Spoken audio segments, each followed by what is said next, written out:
শহীদ বুদ্ধিজীবী দিবস আজ সকাল থেকে নানা কর্মসূচিতে জাতির সূর্য সন্তানদের স্মরণ করা হয়েছে। ভোরের আলো ফোটার পরপরই শহীদ বুদ্ধিজীবীদের প্রতি শ্রদ্ধা জানাতে মিরপুর শহীদ বুদ্ধিজীবী স্মৃতিসৌধে পুষ্পস্তবক অর্পণ করেন রাষ্ট্রপতি মোহাম্মদ শাহাবুদ্দিন আহমেদ। এরপরে প্রধান উপদেষ্টা ডক্টর মোহাম্মদ ইউনূস শহীদ বুদ্ধিজীবীদের প্রতি শ্রদ্ধা নিবেদন করেন। তারা জাতির শ্রেষ্ঠ সন্তানদের স্মৃতির প্রতি গভীর শ্রদ্ধার অংশ হিসেবে সেখানে নীরবে কিছুক্ষণ দাঁড়িয়ে থাকেন। এ সময় উপস্থিত ছিলেন অন্তর্বর্তী সরকারের উপদেষ্টারা, বৈষম্য বিরোধী ছাত্র আন্দোলনের প্রতিনিধি, সামরিক ও বেসামরিক কর্মকর্তারাও রাষ্ট্রের পক্ষ থেকে এই শ্রদ্ধায় অংশ নেন। এরপর রাজধানীর রায়ের বাজার বধ্যভূমি ও মিরপুর শহীদ বুদ্ধিজীবী স্মৃতিসৌধে ফুল দিয়ে শ্রদ্ধা জানান সর্বস্তরের মানুষ। সূর্য সন্তানদের ঋণ শোধ করা না গেলেও তাদের আদর্শ ধারণ করে এগিয়ে যাওয়ার প্রত্যয় সবার কণ্ঠে।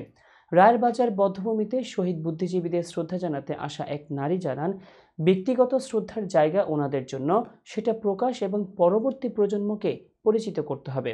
তরুণদের অভিমত, শহীদ বুদ্ধিজীবীদের ত্যাগের প্রেরণায় উজ্জীবিত হয়ে বাঙালি সময়ের প্রয়োজনে অন্যায়ের বিরুদ্ধে প্রতিবাদ এবং প্রতিরোধ জানাতে প্রস্তুত। ২৪-এর গণ অভ্যুত্থানে তারই প্রমাণ। ৫৩ বছরেও মুক্তবুদ্ধির চর্চার পথ এখনও বন্ধুর হওয়ায় অনেকের অভিযোগ, অনুযোগ থাকলেও সাংস্কৃতিক কর্মীসহ অনেকেই স্বপ্ন দেখেন সাম্য ও মানবিক মর্যাদার বাংলাদেশের।